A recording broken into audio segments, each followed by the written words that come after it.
Graças a Deus, irmãos, que me dá a oportunidade neste dia que fez o Senhor. E a Bíblia diz: este é o dia que fez o Senhor. Regozijemo-nos e alegremos-nos nele. Aleluia. Eu glorifico a Deus pela oportunidade de estar na presença do Senhor. E você, amado ouvinte da palavra de Deus, sou a missionária Fátima Murege. Fátima Murege, eu estou em Brasil, Recife, Pernambuco, Brasil.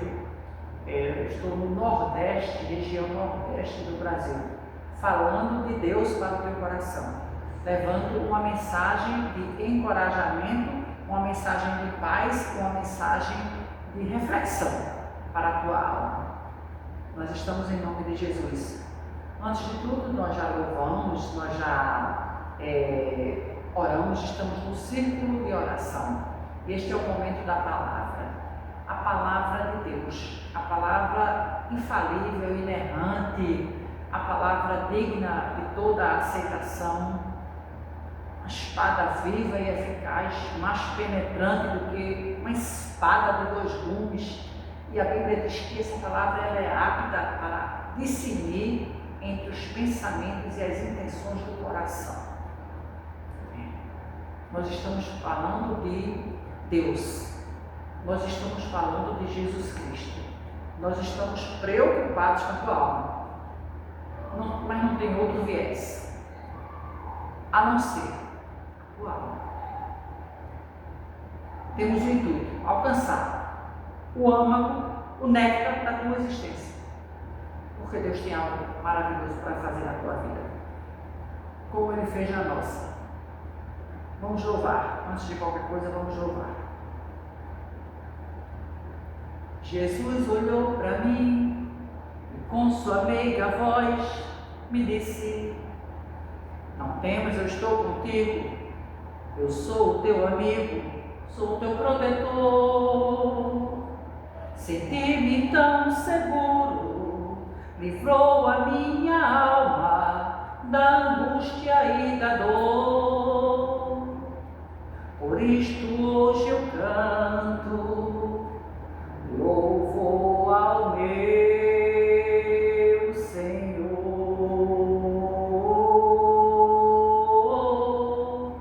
castelo forte que está sob a rocha, nele eu posso enfim me abrigar. Se Ele está comigo, eu não temo a morte. Estou seguro, Cristo é o meu castelo forte. Se Ele está comigo, eu não temo a morte, porque eu estou seguro, Cristo é o meu castelo forte. Quando me sinto fraco, às margens do fracasso, eu oro e busco então na Bíblia a força que eu preciso para continuar. Vem do alto o auxílio, a presença deste amigo, o seu nome é Jesus. Toma pela mão, me alegra o coração, dá-me a salvação,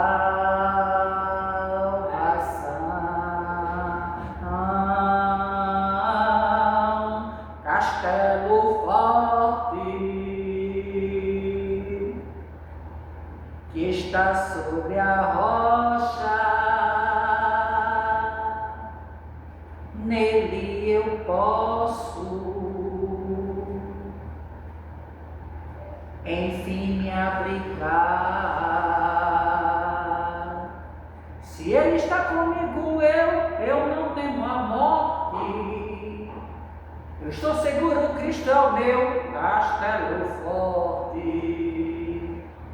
Ele está comigo, eu não temo a morte, porque eu estou seguro, Cristo é o meu castelo forte. Aleluia, glória a Deus. Sinta esta segurança neste momento. Em um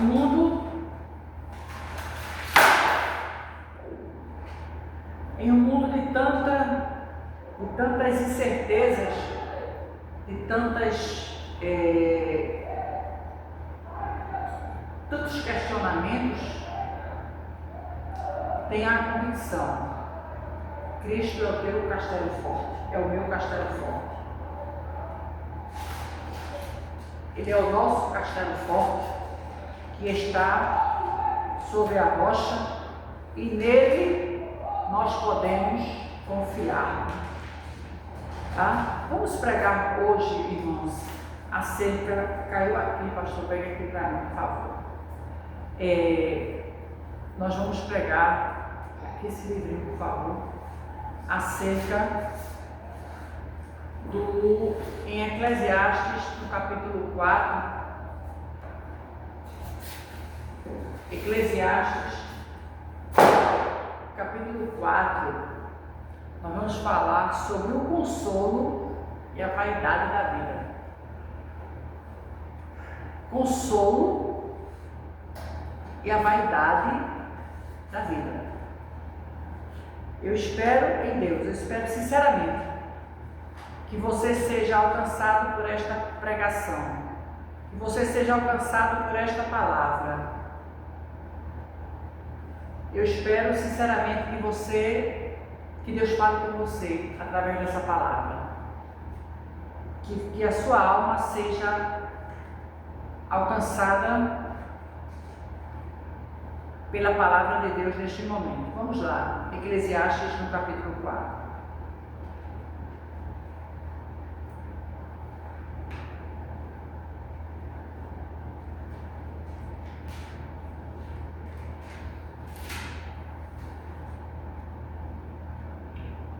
Os males, o título é Os males e as tribulações da vida.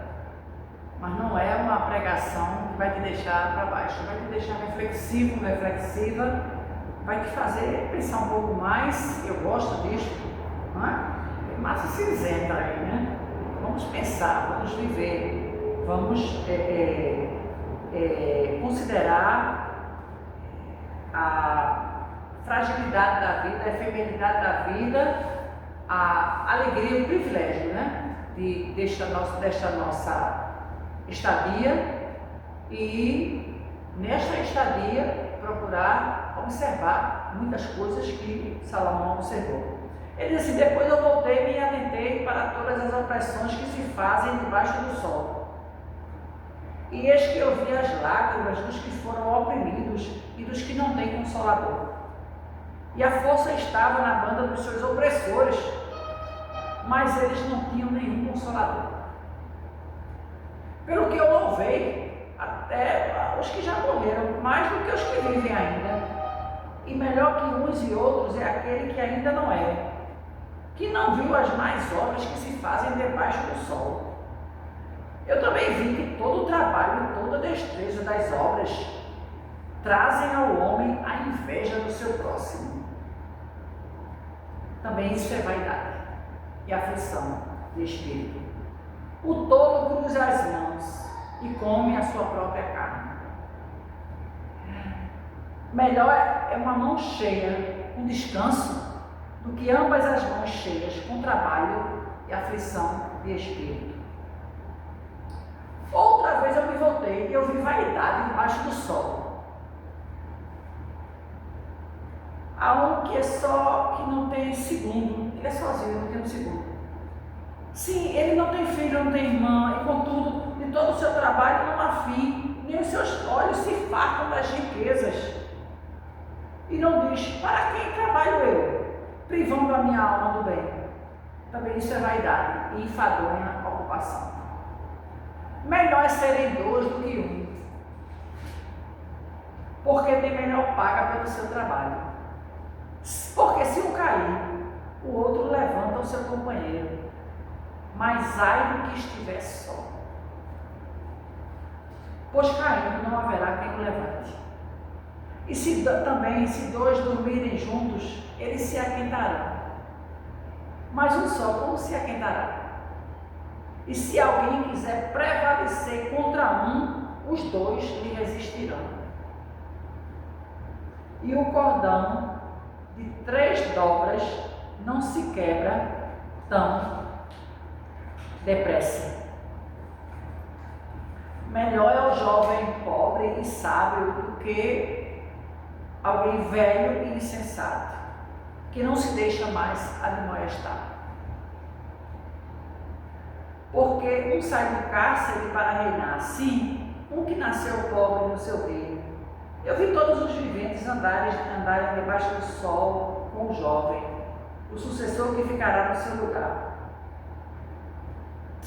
Não tem fim todo o povo e todo o que ele domina, tampouco os descendentes se alegrarão. Na verdade que também isso é vaidade e aflição e espírito. Vivemos em um mundo de extrema ansiedade por coisas. Vivemos momentos que nós vimos muitas vezes nas igrejas, que alguém me levanta e vamos orar para Deus mandar dinheiro. Não levante não. Não levante não. Vamos orar e é muita prosperidade. Vamos pedir isso, vamos pedir aquilo, irmãos.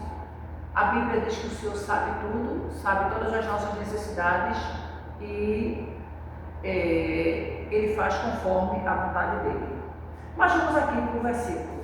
No versículo 1 diz: as opressões que se fazem depois voltei-me e atentei para todas as opressões que se fazem debaixo do sol. Opressões que se fazem debaixo do sol. Ele viu as lágrimas dos oprimidos e dos que não tinham consolador. Salomão, o rei de toda a sabedoria, né? O rei de toda a sabedoria. A Bíblia diz que ele observava, ele era um filósofo na minha cabeça, ele filosofava, ele observava. Ele disse que viu as lágrimas dos oprimidos e dos que não tinham consolador. Neste momento, irmãos, tem muitas pessoas oprimidas e que não tem quem nos console. E às vezes sequer a importância para pagar um profissional que vá ali lhe ajudar naquela situação periclitante que está experimentando por força de N circunstâncias, tá? Essa pessoa não tem um consolador, uma amiga, uma pessoa que venha lhe trazer uma palavra de conforto, uma palavra de encorajamento. Aí eu estou aqui em nome de Jesus para te trazer uma mensagem de encorajamento, uma mensagem de consolo em meio talvez ao caos que você esteja experimentando. Não tem consolador? Aí eu te apresento um. A Bíblia diz que Jesus Cristo é o Consolador. Ele consola a nossa dor. É só despejar nos braços, no colo do Senhor, a nossa dor. Ele despeja às vezes no braço de tanta gente, não tem serventia. É com o Senhor. É com o Senhor. Tá? Agora, se precisar também da ajuda humanitária, é fundamental você ter com quem você abrir o coração, com quem você conversar, com quem você despejar. Isso é fundamental. Ele disse: eu vi as lágrimas dos oprimidos, dos que não tinham nenhum consolador, e viu que a força estava com os seus opressores. E pior, ele não só viu, ele viu isso, que a pessoa estava oprimida e não tinha nenhum consolador. E pior, ele viu a força de quem estava oprimindo os que estavam desconsolados. Triste. Ele observou, ele viu, se olha para ele, eles estão desconsolados e eu ainda estou vendo quem é que está causando o desconsolo para estas almas. Eu vi. E outra coisa, e viu que os seus opressores, aqui ó, e essa harmonia dos opressores, e eles não tinham nenhum consolador. E a força estava na banda dos seus opressores. Os opressores eles eram mais potentes. Eles eram mais parrudos, eu quero dizer. Eles eram mais poderosos. começou a considerar, o sábio Salomão, ele começou a considerar. Aí, nesse momento, eu digo assim, o que veio na mente dele? Mesmo ele sendo sábio, nesse momento ele ainda não viu, mais na frente ele desapontou a Deus. Que não tem como não, tem algum momento que a gente vai desapontar a Deus. Né? Ele, nesse momento ele não tinha desapontado a Deus. Tá? E ele disse, sabe o que ele fez? No versículo 2, diz que ele louvou e se alegrou até pelos que já morreram. Só os que morreram não vão passar por isso que esse pessoal está passando, porque já morreram. Né? Eles já morreram, não, fatalmente eles não vão passar por isso que eles estão passando. Ele disse, eu me alegro pelos que já morreram, porque mais do que os que ainda vivem. Eu coloquei aqui, né? Eu achei meio que um desvario, mas não. Eu posso compreender, não foi um desvario, foi só um pensamento. Ele disse, olha, quem não está, até porque a Bíblia diz, os mortos. Na sepultura não há vida, não é? Depois da morte segue-se o juízo. Então, quem está lá não pode mais louvar a Deus. São os vivos louvam ao Senhor. Nós louvamos ao Senhor. Tá? Depois da morte segue-se o juízo. Então, eu entendo por esta forma. Não é? Entendo também que ele deixou de observar as grandezas de Deus, observar que Deus é poderoso para mudar circunstâncias, mudar situações. Agora, ele permite, na escalada da vida, na escola da vida, na academia da vida, nós passarmos por determinadas situações, o ser humano, para ele poder atingir determinado grau de conhecimento. Você entende que está na academia? Você entende que você está passando por vários estágios? Você entende que você não nasce PhD na escola da vida? Você entende que por mais conhecimento terreno que você tenha, você vai precisar do conhecimento celestial? E se você não tem, desculpa, mas eu tenho que te dizer, se você não maneja bem essa palavra, vai ficar difícil. Fica difícil, tá? Mas eu te compreendo, porque eu também não tinha nenhuma intimidade, não queria nem assunto com isso aqui. Não queria assunto nem com isso aqui, nem com esse povo. Tá? Mas Jesus veio cá e Jesus nos abraçou. Aí ele fala aqui, o versículo 4, vi também que todo o trabalho e toda a destreza em obras trazem ao homem a inveja do seu próximo. E a Bíblia é muito pontual nisto. O primeiro homicídio. Foi por causa de quê? Inveja. Era de longe? De perto. Era um irmão que inveja do outro. Deus recebeu a oferta de um, não recebeu do outro. Primeiro homicídio. Foi um irmão que inveja do outro. Tá? Então, e a Bíblia fala que a inveja, sabe o que é para Deus? A inveja é podridão dos ossos. Sabe o que é que a Bíblia nos assegura também? Tendo sustento e com que nos vestir, estejamos com isto alegres. Aleluias. E o sábio Augusto Cury, ele fala com tanta propriedade, ele diz assim, eu conheço. Milionários mendigos, e conheço pobres milionários.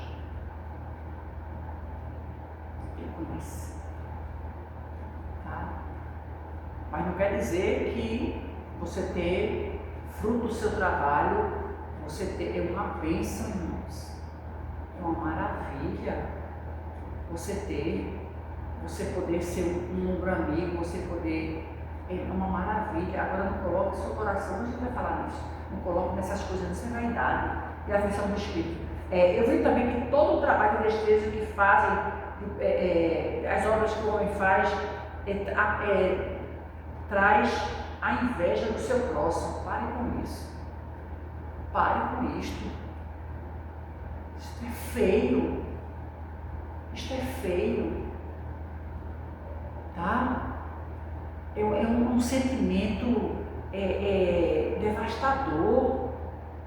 E eu coloquei aqui, assim como um poeta fala, dizendo que o ciúme é a véspera de um fracasso. A véspera de um fracasso, é o prenúncio de um fracasso. A vaidade é aflição de espírito. Aflição. Tá? E a inveja é podridão dos ossos. Deus não se agrada. Deus não se agrada. Mas tem situações que eu vejo até às vezes na igreja, que a pessoa pede a oração assim de forma bem genérica. Porque se for entrar no mérito mesmo, for falar, olha, eu estou para receber ali, isso e aquilo, vou fazer assim, vou fazer assado, vou coisa. Isso é causa de inveja. Não pode não. Eu vejo pessoas que fazem concursos e elas sequer falam o que estão fazendo.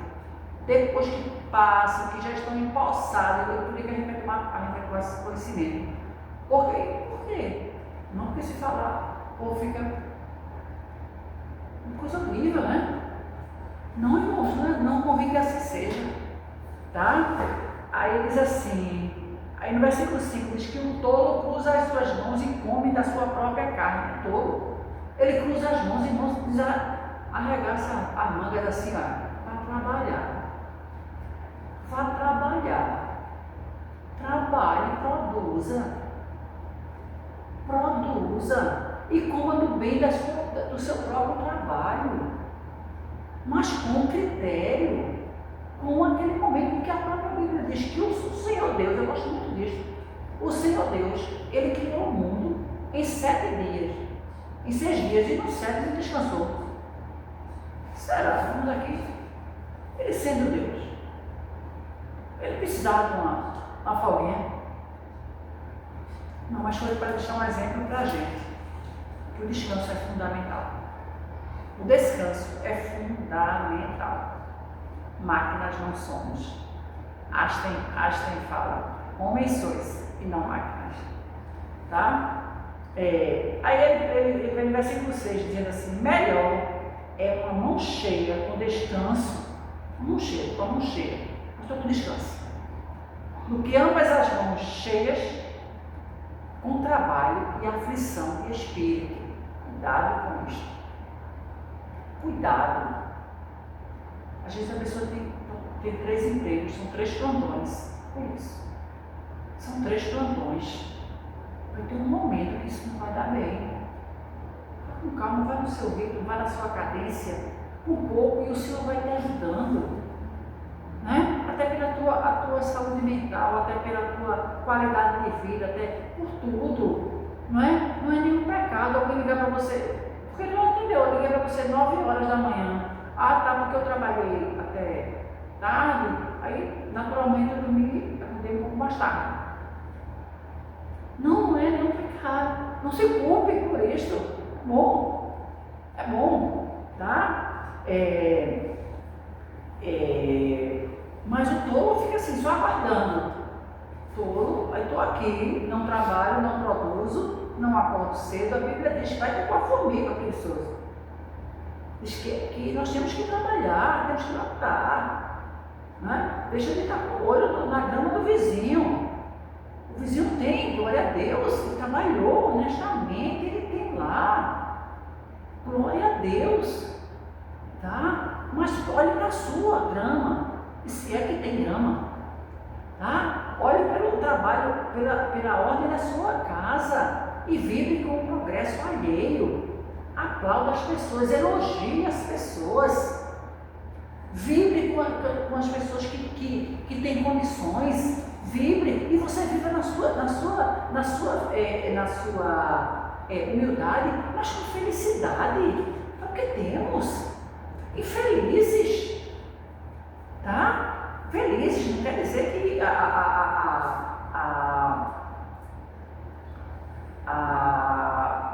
ascensão é uma maldição de forma alguma. É de Deus isso. Deus dá, a Bíblia diz que Ele dá a todos deliberadamente. E Ele deu a alguns, talvez não deu para a gente, talvez não deu muita gente, vai ter. Pode ser que Ele me mantém na porção cotidiana. Porque vai que eu fique arrogante. Vai, ele sabe, mas está lá na frente. Né? Talvez você esteja aí, não sei o que. Talvez, Deus sabe lá na frente. Eu vi uma história de um título de uma pessoa que disse: você é o homem mais humilde da terra. E você é o homem mais humilde na terra. Aí quando colocou a faixa, vamos colocar uma faixa em você. Quando colocou a faixa, ele, olha, inflou o peito, levantou a cabeça, perdeu a faixa. Perdeu a faixa. Isso é uma alegoria, tá? Então não perca a sua faixa. Eu botei assim: preocupe-se com a eternidade e cuide da sua alma. O 6. Já falei, veja o que é melhor, né? Tenha prosperidade, mas com descanso. O Senhor é que peleja por nós. Presta atenção.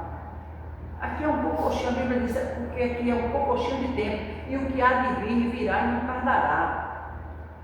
É um pouquinho de tempo. Um dia desse nós éramos, né? Éramos todos jovens. Hoje somos senhores, somos senhoras, tá? E sim, o ciclo é o ciclo natural da vida. Eu fico preocupada com o legado. História. Como é que vão lembrar de você e de mim?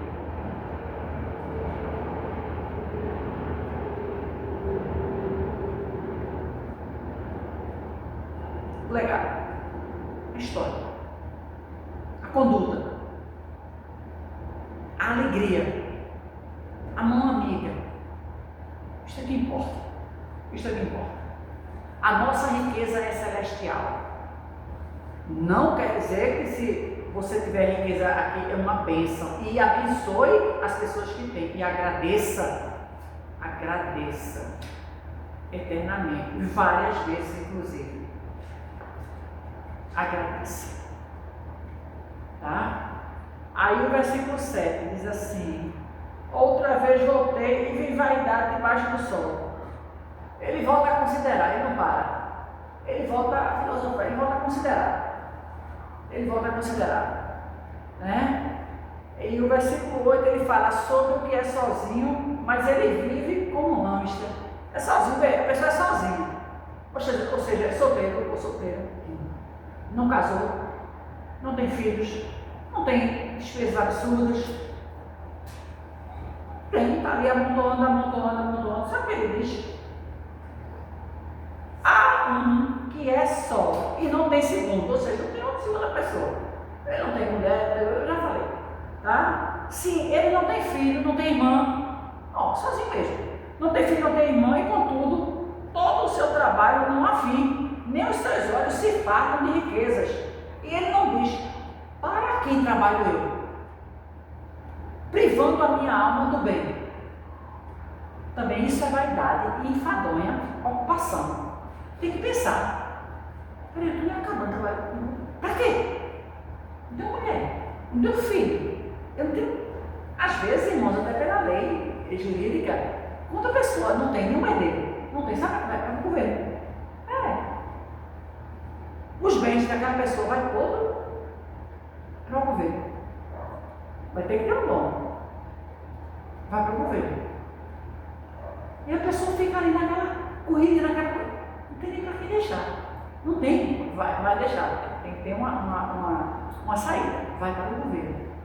Então assim, mas ele não para um pouco para pensar. Ela não para um pouco para pensar. Eu estou correndo tanto, estou fazendo tanto. Quem vai desfrutar depois de mim? E tudo isso aqui que eu possivelmente, fatalmente irei deixar. Tá? Aí ele diz: os olhos não se fartam, né? O seu trabalho não tem fim. Ali, ó, aquela correria. O trabalho não tem fim, os olhos não se fartam. Eu quero. Irmãos, não convém que assim seja, em nome de Jesus. E aqui também não é uma apologia muito clara, é tão sensível, né, falar sobre isso. Porque não é uma apologia à preguiça, você fica resignado numa rede e Deus proverá, não vai prover, não. Vá, arregaça a mão, vai fazer alguma coisa. Tá? Não, mas não vai mesmo, não cai do céu. Não, Deus vai fazer um milagre, Deus vai fazer, eu vou fazer um monte eu vou ser irresponsável, eu vou ser pródiga, eu vou fazer um monte de despesas ali, porque Deus vai prover, vai mandar alguém para pagar minhas contas. Não vai não, você é irresponsável. É pecado. Isso é pecado. Diante de Deus, você está blasfemando contra Deus, um péssimo testemunho, chama testemunho, para quem está ouvindo a calotreiro, ou crente sem vergonha. Bom, vamos dizer dessa forma. Não convém que assim seja. Tá? Mas vá na sua rota, vá na sua marcha, vá na sua cadência e sejam bem-aventurados. Isso é vaidade e valor e ocupação. Aí depois ele vem, melhor é serem dois do que um, porque tem melhor paga pelo seu trabalho. É melhor, meu filho, não tente sozinho, você não vai nem conseguir. Não tente sozinho, não é melhor ser dois. É melhor ser dois do que um. Tá? Aí ele diz assim, porque tem melhor paga pelo seu trabalho.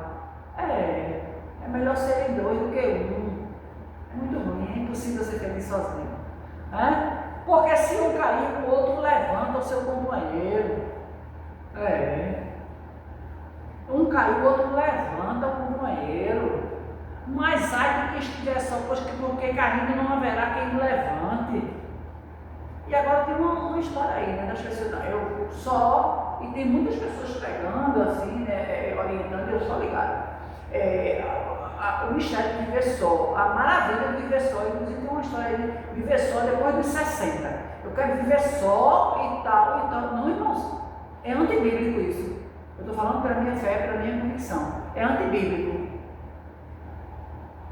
Tá certo? É antibíblico. Deus viu Deus, a Bíblia diz, Gênesis. E viu Deus que não era bom que o homem ficasse só, o ser humano ficasse só, e lhe deu uma adjuntora, lhe deu uma ajudadora. Não foi uma rixosa, não foi meu pé quebrado, não foi um pé quebrado, não foi uma rixosa, não foi uma dona encrenca, não. Ele deu uma abençoada. Aleluia. Ele deu uma virtuosa. Tá? Ele deu uma pessoa, uma mulher forte, uma virtuosa. Está lá a mulher de Provérbios 31:10. Mulher virtuosa, quem, né? Quem a achará?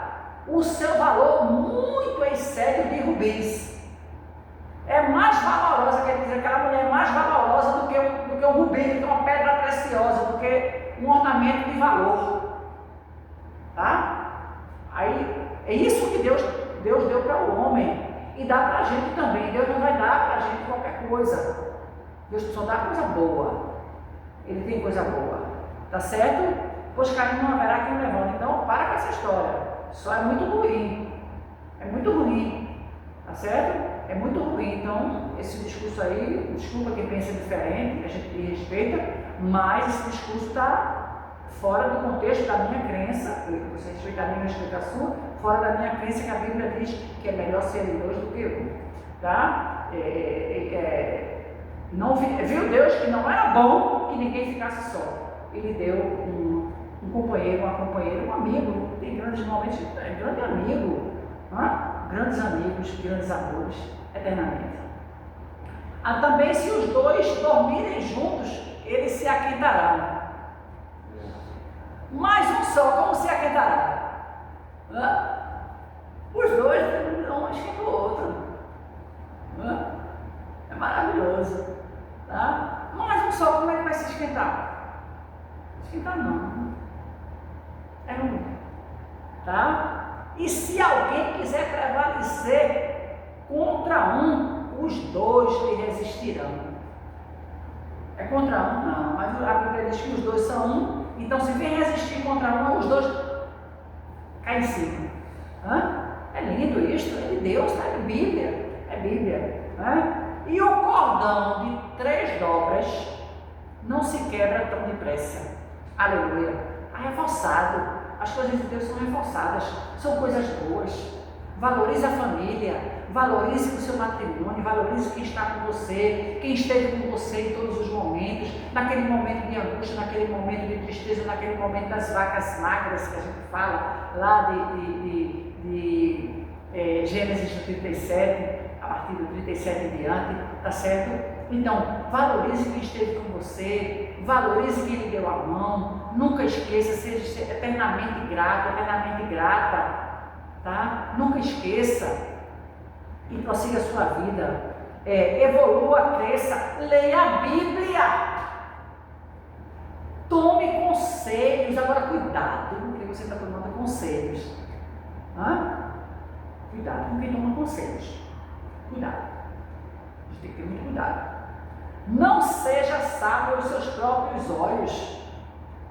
Porque é tanta coisa assim, pronto, aquele último refrigerante de cola do deserto, é a última. Não seja sábio aos seus próprios olhos, não. Aprenda. Reconheça, agora pregue a palavra, elogie as pessoas, dê valor às pessoas. Naquele momento que você tem que chamar, vai ter algum momento que você vai ter que chamar, assim vai ter que repreender, ou ser repreendido, seja repreendido por categoria também. Não queira sempre ser o dono da toda a razão, não posso ser contrariado, não, irmãos, não convém que assim seja. Aceite. Pondere, cuidado com quem está, agora cuidado com quem está lhe aconselhando. Não é qualquer conselho, não é qualquer pessoa, não é qualquer momento, cuidado, isso é muito perigoso. Vibre com o progresso alheio. Como eu falei, tem pessoas que sequer avisam, porque vai causar estranheza, vai causar a inveja que nós já pregamos há pouco. Entenda que você pode até ser bom em algo, mas existe alguém melhor ou igual. Não, eu sou nada. Um mosquito derruba, um mosquito mata, um vírus detona. Pare com essa história, né? Bom mesmo andar com Cristo, aleluia. Sabedoria é um dom de Deus. Peça sabedoria, que é um dom de Deus. Quem não tem, peça a Deus que lhe dá graciosamente, ele dá de graça. E o mais interessante, a Bíblia diz que ele dá de graça e não lança em rosto. Porque às vezes, não, eu estou dando isso aqui, estou dando de graça. Mas no momento eu vou dizer, não lembra não? Lance em rosto. Perde a serventia. Faça, vai fazendo. Esqueça, prossiga, desapareça. Necessário é que ele cresça. O João Batista disse: necessário é que ele cresça e que eu diminua. Grande é Deus, irmãos, grande é Deus. Busque consolo em Deus. Nós falamos no começo sobre o consolo. Atente para a efemeridade da vida. A vida é um ponto ligeiro, história pequena. Aproveite a estadia. Ame, seja amado, seja amada. Respeite, seja respeitado. Elogie, seja elogiado. Se você for repreender, repreenda de forma ali discreta, tá? Por favor, em nome de Jesus. Busque viver em paz, do jeito que a vida anda e desanda.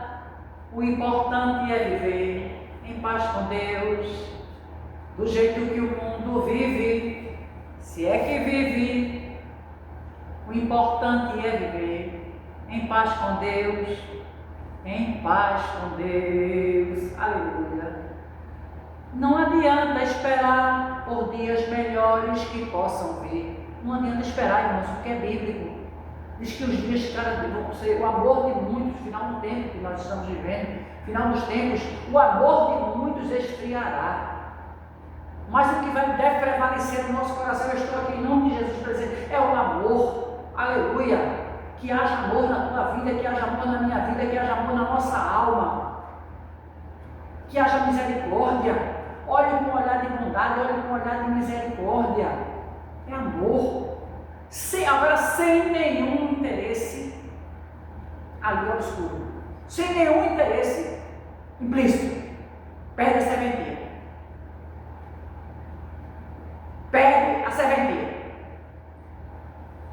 Tá? De graça. Dai de graça o que de graça recebeste. Aleluia. Faça bonita a sua trajetória terrena. Deixe legados, deixe histórias, deixe marcas.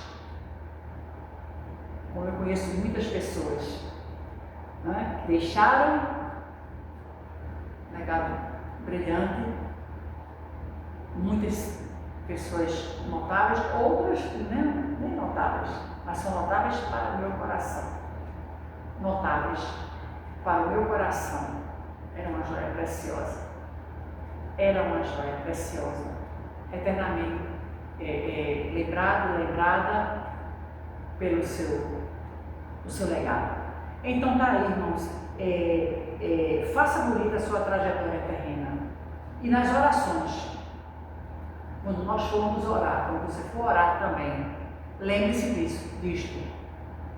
Ore pedindo a Deus salvação, manutenção da sua salvação, vida eterna, graça, força, saúde, batismo com o Espírito Santo, almas, capte almas para o seu reino. Talvez, como diz Spurgeon, a única Bíblia que o mundo vai ler seja a tua vida e a minha. O que é que estão lendo da gente? Talvez que você seja um canal de Deus.